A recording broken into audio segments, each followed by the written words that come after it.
I am at that situation कि college मतलब ऐसा नहीं है कि मुझे कॉलेज चुनना है कि हाँ इस कॉलेज में जाए कि इस कॉलेज में जाए, मुझे सिर्फ कॉलेज लाइफ देखना है यार। So hey guys, welcome back to my channel. So after watching my CUET results I have no words now कि अब मैं अपने रिज़ल्ट के बारे में क्या बोलूँ, क्योंकि इसके बाद तो मैं एक तरीके से ट्रॉमा में ही आ चुकी हूँ।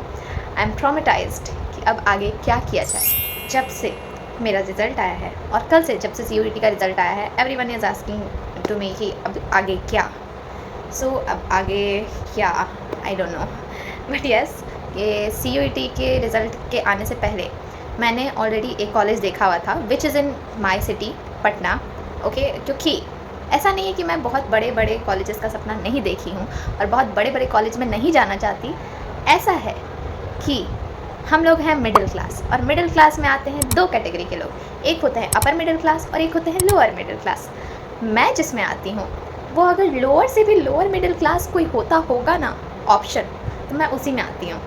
क्योंकि हम लोग सपने भी अपने औकात से बाहर का नहीं देखते, क्योंकि अगर हम लोग सपने औकात से बाहर का देख लें तो उन सपनों के टूटने के बाद जितना दर्द, जितनी तकलीफ़, जितना पेन होता है ना, वो मैंने ऑलरेडी झेला हुआ है। तो अब मुझे दिमाग आ चुका है, तो मैं बस उतना ही सोचती हूँ जितना मेरे लिए पॉसिबल है। इनफैक्ट अभी भी मैं जितना सोच रही हूँ ना, वो भी आई थिंक मेरे लिए पॉसिबल नहीं है, बट येस एटलीस्ट इतना तो सोचना ही पड़ेगा। अब एकदम अंतिम कैटेगरी पे है, मतलब एकदम लास्ट जो लिमिट होता है ना, उतने पे हैं हम।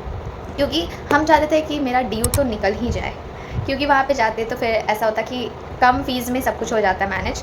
But yes at this marks अब तो कुछ पॉसिबल नहीं है, क्योंकि नॉर्मलाइजेशन हो गया सो हो गया। अब हम लोग कुछ नहीं कर सकते। लास्ट ईयर का भी CUET का रिज़ल्ट ऐसा ही था। इस साल भी बहुत सारे बच्चों का रिज़ल्ट बहुत ख़राब आया है।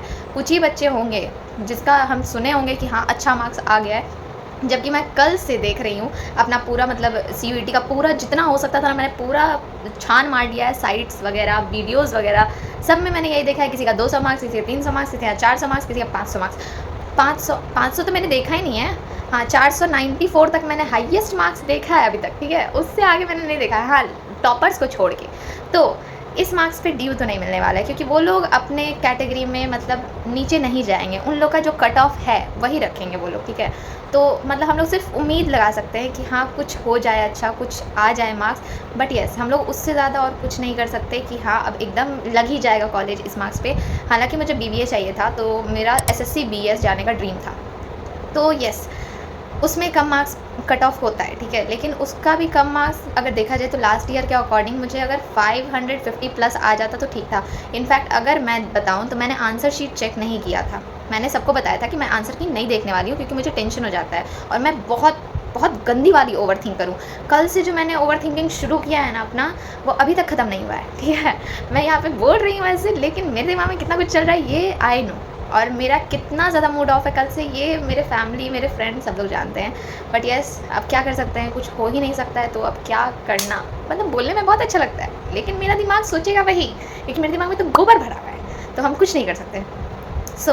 तो मेरा जैसे कि था तो SSC BS का ड्रीम था। उसका कट ऑफ ऑलरेडी लो होता है because it's in off campus. Okay, तो मेरा BBA करने का सपना था उस कॉलेज से, तो उसका फ़ीस काफ़ी कम था। और अगर मैं लास्ट ईयर का भी कट ऑफ देखूँ तो उसमें 550 प्लस होने थे, और मैंने आंसर की चेक नहीं किया था। बट येस मुझे पता था कि मेरा कितना भी मार्क्स कट जाए, कितना भी, लिटरली मुझे लगा था कि कितना भी मार्क्स कट जाए मेरे 650 प्लस आ रहे हैं। मतलब एकदम जो लोएस्ट से लोएस्ट मार्क्स होता था ना, मैंने वो सोच के बताया हुआ था। इनफैक्ट मैंने घर पे भी सबको बोला हुआ था कि तुम लोग चिंता मत करो, मेरा तो DU निकल जाएगा। सबको पता था कि मेरा हो जाएगा, बट ऐसा नहीं हुआ। 1000 में से मैंने सोचा हुआ था कि हाँ 650 प्लस आएंगे ही आएंगे। अब इससे ज़्यादा कम तो नहीं हो सकता, क्योंकि मुझे पता है ना मैंने कैसा एग्ज़ाम दिया। मुझे फाइन आर्ट्स का पता था, उसमें मेरे मार्क्स कम होने वाला है। मैथ्स में मेरा 5 से 10 क्वेश्चन छूटा था, मुझे पता था। बट यस मुझे ये भी पूरे तरीके से याद है कि 10 क्वेश्चन अगर छूटा था तो मैंने 30-35 क्वेश्चन एकदम सही सटीक आंसर किया था, ठीक है उसका। तो मतलब अब क्या बोला जा सकता है। फाइन आर्ट्स में मेरा इसलिए ख़राब हुआ था क्योंकि मेरा 30 मई को शिफ्ट था, और मैंने 3 घंटा वेट करने के बाद फाइन आर्ट्स का मेरा पहला पेपर था, ठीक है। जैसे कि 3 घंटा हम लोग को वेट करवाया गया था, और उसके बाद फिर सबसे पहला जो पेपर आता है ना वो फाइन आर्ट्स था। तो मेरा माइंड इतना स्ट्रेस था कि मैंने कुछ भी आंसर किया था। तो मुझे फाइन आर्ट्स का पता था बहुत गंदा आएगा मार्क्स। बट येस मैंने इतना भी सोचा था कि कितना भी गंदा आ जाए, कितना भी मार्क्स कट जाए, मैंने पूरा फाइन आर्ट्स का मार्क्स घटा के ही बोला, ठीक है। 1000 में से 250 का 250 पूरा चला जाए, लेकिन फिर भी मेरे बाकी सब्जेक्ट्स में मार्क्स अच्छे आएंगे। तो मैंने ऐसा सोच के रखा हुआ था। बट येस उतना नहीं हुआ, तो अब कुछ किया नहीं जा सकता। दुख तो है, बहुत ज़्यादा है, लेकिन अब कुछ नहीं किया जा सकता। एंड आई थैंक गॉड कि मैंने पहले से ही एक अपने ही सिटी का कॉलेज मतलब देखा हुआ था। तो मतलब पटना में ही वो कॉलेज है और वहाँ पे बीबीए का कोर्स ऑफर होता है। काफ़ी अच्छा कॉलेज है, सेमी गवर्नमेंट कॉलेज है। और वहाँ का अगर देखा जाए तो मैंने एग्ज़ाम दे दिया है एंट्रेंस के लिए एंड उसका टोटल मार्क्स भी मुझे पता है। आई डोंट नो द रैंक, क्योंकि वो लोग रैंक्स 10 दिन लगता है उसको निकलने में, और मेरा 21 जून को एग्ज़ाम था उसका। तो मेरा 300 में से 210 मार्क्स आया है एंड आई एम श्योर कि मेरा उसमें हो जाएगा एडमिशन, ठीक है, क्योंकि वहाँ के टीचर्स भी बोल रहे थे कि ये मार्क्स अच्छा है, मतलब ऐसा था। तो आई नो कि उसमें मेरा एडमिशन कन्फर्म्ड है। बट येस, उसके एडमिशन के लिए भी ऐसा होता है कि कोई भी गवर्नमेंट कॉलेज तुम जाओ तो तुमको 1 ईयर का फ़ीस भरना पड़ता है एक बार में, ठीक है। अगर तुम दिल्ली भी जा रहे हो तो तुमको फर्स्ट ईयर का फ़ीस एक बार में पूरा भरना पड़ेगा, तभी तुम्हारा वो सीट लगेगा। तो मैं इनफैक्ट अभी भी थोड़ी सी उम्मीद लगा रही हूँ, तो मैं प्रेफरेंस लिस्ट अपना भरूँगी कि अगर हो जाए तो हो जाए, क्योंकि उसमें ज़्यादा पैसा लगेगा नहीं यार, 250 रुपये का बात है, तो उतना तो हम भर सकते हैं, मतलब उतना मैंने सेव किया है इस वाले बॉक्स में। तो मैं पूरे साल अपने कॉलेज के लिए खुद से पैसे जमा कर रही हूँ, जिसमें से मेरे पास ज़्यादा पैसे हुए नहीं अब तक, सिर्फ और सिर्फ मेरे पास अभी तक कुछ ही पैसे हो पाए हैं। लेकिन उसमें कोई कॉलेज नहीं होने वाला, क्योंकि कोई एडमिशन नहीं लेता इतने कम पैसे में ब्रो, मतलब दुख ही दुख है। तो मेरा जो कॉलेज है उसका 1 साल का फ़ीस है 75,000 फर्स्ट ईयर का, जो हम लोग को पहले पे करना होता है, ठीक है। तो 75,000 भी मेरे लिए बहुत है। और उसके साथ साथ मेरी बहन का भी एडमिशन होने वाला है, तो उसका भी एडमिशन का उतना ही पैसा लगेगा, ठीक है। तो हम लोग अपने ही कॉलेज में देख रहे हैं, क्योंकि बड़े बड़े कॉलेज जाने का सपना मैं देख ही नहीं सकती, वहाँ का मैंने देखा है ऑलरेडी ये सपना, और मेरा टूटा है सपना। तो मुझे पता है कि मैं जहाँ अफोर्ड कर सकती हूँ वहीं मैं जाऊँगी। मतलब I am at that situation कि कॉलेज, मतलब ऐसा नहीं है कि मुझे कॉलेज चुनना है कि हाँ इस कॉलेज में जाए कि इस कॉलेज में जाए, मुझे सिर्फ कॉलेज लाइफ देखना है यार। मैंने बहुत वेट कर लिया, मुझे कॉलेज लाइफ एंजॉय करना है, मुझे असाइनमेंट्स बनाना है। पता है मेरी दोस्त लोग मुझे असाइनमेंट देती है बनाने के लिए, उस लोग का असाइनमेंट लिखते टाइम मुझे मन करता है कि हाँ काश मैं कॉलेज जाती, काश ये असाइनमेंट्स मेरा होता, काश मैं असाइनमेंट बनाती। मैं पूरा का पूरा कॉपी लिखने को तैयार हूँ, लेकिन मुझे कॉलेज जाना है, मुझे कॉलेज लाइफ जीना है, मुझे कॉलेज एंजॉय करना है, मुझे दोस्त बनाने हैं, कॉलेज में टॉप करना है। Like I was in past, मुझे वो शाम्भवी चाहिए, क्योंकि मैं ये नहीं हूँ जो मैं घर पे हूँ, जो मैं अभी बन गई हूँ, मैं ये नहीं हूँ। आई नो, और इतना मतलब हो गया है ना अब कि आई कांट टेल यू। तो I am not this, but yes I was the, वो नहीं होता है कि पूरे स्कूल में फेमस रहने वाली गर्ल, पूरे स्कूल में जिसके चर्चे होते थे वो वाली गर्ल। तो ये क्या, तो शाम्भवी इधर है, शाम्भवी उधर है, ये वाली टाइप की शाम्भवी का मुझे आदत था। और जब से मैं मतलब कोविड आया और उसके बाद से जो मैं घर पे बैठी, उसके बाद से तो मैं भूल ही गई कि मैं ये क्या हूँ। मतलब मुझे ये शाम्भवी पसंद ही नहीं है। इनफैक्ट जब मैं कोचिंग में जाती थी, मतलब अपने 11th-12th के टाइम पे, at that time I was also there the topper, ठीक है। तो ऐसा था, मतलब टॉपर इन द सेंस कि तुम सिंपल कोचिंग में टॉपर हो तो ऐसा मत समझो कि हाँ मेरे जेई निकल जाएंगे, नीट निकल जाएंगे। बहुत सारे टॉपर्स को असलियत दिखा है 11th-12th में, तो वो कोचिंग में भी मैं वैसी ही थी। मुझे मतलब नॉन अटेंडिंग का, ऑनलाइन क्लासेस का, इस सब का मन नहीं करता। मुझे हमेशा से वो मन करता है कि मैं फ्रेंड्स बनाऊँ, मैं टीचर्स की फेवरेट रहूँ। मैं मतलब होता है ना कि वो मुझे कॉन्फिडेंस जगाने में बहुत हेल्प करता है। किसी को भी हेल्प करेगा। अगर तुम कहीं अच्छे हो और कहीं तुम मतलब घर पे बैठे हुए हो, एक कमरे में बंद, एक रूम में बंद, मान लो कि तुम कितना ही दूर चले जाओगे, कहीं घूम के आ गए, बस वही तो होगा। मतलब पूरे दिन अगर तुम घर पे बैठ के कोई कोर्स कर रहे हो या फिर कोई तैयारी कर रहे हो, तो तुम उसी 3 रूम में बंद हो, उसी एक कमरे में बंद हो, उसी जगह पे बंद हो, और बंद रहने वाला काम मुझसे नहीं हो सकता। तो मुझे अब बस कॉलेज जाना है। और ये भी जो फ़ीस है, इट्स नॉट अबाउट सिंपैथी और एनीथिंग। मैं जानती हूँ कि मतलब दूसरे जगह जाऊँगी तो 2 लाख, 3 लाख, 4 लाख ऐसे लगेगा ही लगेगा।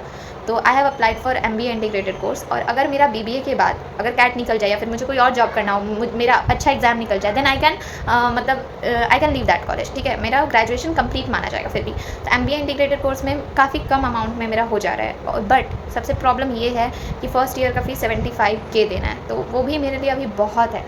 दैट्स वाई आई वॉन्ट कि मेरा जल्दी से मतलब यूट्यूब ग्रो कर जाए। इनफैक्ट मैंने अपनी मम्मी से, अपनी बहन से सिर्फ 1 साल मांगा है कि मुझे सिर्फ 1 साल दो, ताकि मैं यूट्यूब अपना ग्रो कर पाऊँ, मैं अपने यूट्यूब को इतना बना पाऊँ कि मैं अपने कॉलेज का फ़ीस, अपनी बहन के कॉलेज का फ़ीस खुद से दे पाऊँ, क्योंकि ये मेरे लिए एक्चुअल में बहुत है। और अभी भी मैं श्योरली नहीं कह सकती कि मैं इस कॉलेज में जाऊँगी कि नहीं जाऊँगी, क्योंकि ये सारा चीज़ मेरे पापा पे डिपेंड करता है। टू बी वेरी ऑनेस्ट, मेरे पापा पे डिपेंड करता है अब सब कुछ, क्योंकि मेरा पढ़ने का काम था, मैंने पढ़ाई की, मेरा रिज़ल्ट लाने का काम था, वो अब जो भी आया मेरा कोई गलती नहीं, क्योंकि मेरा पूरा जर्नी पढ़ाई का यूट्यूब पे है। मैंने कितने टेस्ट लगाए, आज तक मेरे टेस्ट में भी इतने कम नंबर नहीं आए यार। मतलब जितना इस नॉर्मलाइजेशन के चक्कर में कम नंबर आया है, सच्ची मतलब मैंने ये सोचा ही नहीं था, ये मार्क्स जो आया है मेरा। तो अब मेरे हाथ में कुछ भी नहीं है। आई हैव मतलब मेरा प्रेफरेंसेस तैयार है, मैं प्रेफरेंस लिस्ट भी भरूँगी और फिर मैं फ़ेज़ 1 और फ़ेज़ 2 के लिए भी सारा का सारा अप्लाई करूँगी DU का, और DU, DHU और BBAU and IPU। I am opting for these 4 options. अब देखते हैं कि किस में होता है मेरा। तो अगर मेरा दिल्ली में भी हो जाता है कम पैसे में तो मैं वहाँ चली जाऊँगी। अगर कोई गवर्नमेंट कॉलेज लग जाए तो वो बहुत अच्छा है। अगर नहीं होता है तो मेरा एक ऑप्शन ये है, बट इस ऑप्शन के लिए मुझे डर सिर्फ़ और सिर्फ एक ही चीज़ का लगता है। हमेशा से मेरे मन में सिर्फ एक ही चीज़ का डर है, दैट इज़ मनी। और वो मेरा बहुत बड़ा डर है, क्योंकि मेरा जितना ओवरथिंकिंग होता है, मैं लिटरली 4-4 बजे रात तक जगी हूँ ये सोच के कि मतलब इससे पहले भी मैं बहुत बार, रिज़ल्ट आने से पहले भी मैं बार-बार जग के यही सोचती थी कि अगर मान लो मेरा रिज़ल्ट नहीं आ पाया उतना, तो फिर ये कितना बड़ा बर्डन हो जाएगा मेरे ऊपर, कि मतलब पापा के ऊपर एक तरीके से, कि इतना फ़ीस भरना है। और जो आई नो कि पता नहीं वो कर पाएँगे कि नहीं कर पाएँगे, क्योंकि वो पहले से नहीं बताते हैं। मतलब अगर मैं सच बोलूँ तो मेरे पापा पहले से कुछ नहीं बताते, वो पहले बोलते हैं हो जाएगा, हो जाएगा, हो जाएगा। कल का दिन रहा ना तो आज वो बोलेंगे कि नहीं हो पाएगा। तो मेरे पापा कुछ इस प्रकार के पापा हैं। आई डोंट नो कि कितने कोई पापा ऐसे हैं, बट मेरे तो हैं। तो हम एक तरीके से होता है ना कि मेरा लास्ट ईयर के बाद से तो ऐसा ट्रस्ट इश्यूज़ पैदा हुआ है, सिर्फ उन पे ही नहीं, मतलब हर किसी पे, दुनिया के हर किसी पे, खुद पे भी ऐसा जो ट्रस्ट इशू डेवलप हुआ है ना, तो I can't trust anyone. But yes, मेरा अभी फाइनल तो यही है कि मैं अपनी मतलब शहर में एक डिसेंट से कॉलेज में एडमिशन लेने वाली हूँ। बट येस, आगे अब देखते हैं कि क्या क्या होता है, क्या नहीं होता है। अब सब भगवान जी के ऊपर है। आई जस्ट होप कि उतना अमाउंट हो जाए कि मेरा एडमिशन हो जाए एटलीस्ट, क्योंकि वो बहुत इंपॉर्टेंट है। वरना पता नहीं, मतलब हम इतना बुरा नहीं सोच सकते हैं, सच्ची हम रो देंगे। मतलब ऐसा सोच भी नहीं सकते कि क्या होगा आगे, ठीक है। तो आई जस्ट होप कि सब अच्छा हो और मेरा एडमिशन हो जाए, मेरी बहन का भी हो जाए, और आप लोगों का भी बहुत अच्छे से कॉलेज में एडमिशन हो जाए। I have so many options if you are opting for any private colleges, क्योंकि अगर आपके पास उतना है तो आप लोग के पास बहुत ऑप्शन है। BBA के लिए ऐसा नहीं है कि कोई ऑप्शन कम है, बहुत कॉलेजेस BBA कोर्स प्रोवाइड करते हैं, ठीक है। बट येस, अगर आपके पास फाइनेंशियल प्रॉब्लम है तो आप लोगों को उसके अकॉर्डिंग ही कोर्स देखना होगा। पहले ग्रेजुएशन पूरा कर लो यार, फिर तुम खुद के बदौलत कुछ भी कर सकते हो। कोई गवर्नमेंट एग्जाम निकाल सकते हो, अपने पूरे फैमिली का प्रॉब्लम्स दूर कर सकते हो खुद से। तो ग्रेजुएशन करना ये बहुत बहुत इंपॉर्टेंट है अभी के लिए फ़िलहाल। तो मैं सबसे पहले अभी तो बस कॉलेज जाना चाहती हूँ, अपना ग्रेजुएशन कंप्लीट करना चाहती हूँ। तो कोई भी कॉलेज मेरा लग जाए, बस हो जाए, ठीक है, बस हो जाए, मेरा यही ड्रीम है।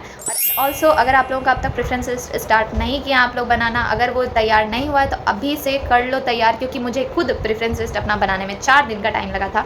If you are asking for any BBA courses then I have my preferences, I will share it to you all.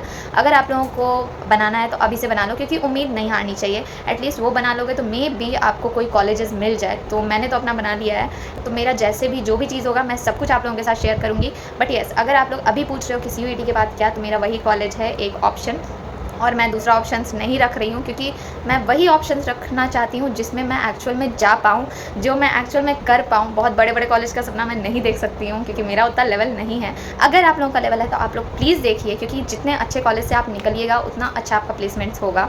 सो अगर आप लोगों को ये भी ऑप्शन चाहिए कि कोई प्राइवेट कॉलेजेस मैं बताऊँ, तो मैं आप लोगों को ज़रूर बताऊँगी, क्योंकि मैंने बहुत सर्च किए हैं अपने इस जर्नी में। मैंने सिर्फ सर्च किया है, तो मुझे सब पता है। बट मैं कहाँ जा सकती हूँ मुझे ये जानना है, और मैं यहीं जा सकती हूँ फ़िलहाल के लिए। तो so this is it for today. मिलते हैं नेक्स्ट वीडियो में आपकी बड़बोली शामली के साथ। Bye bye.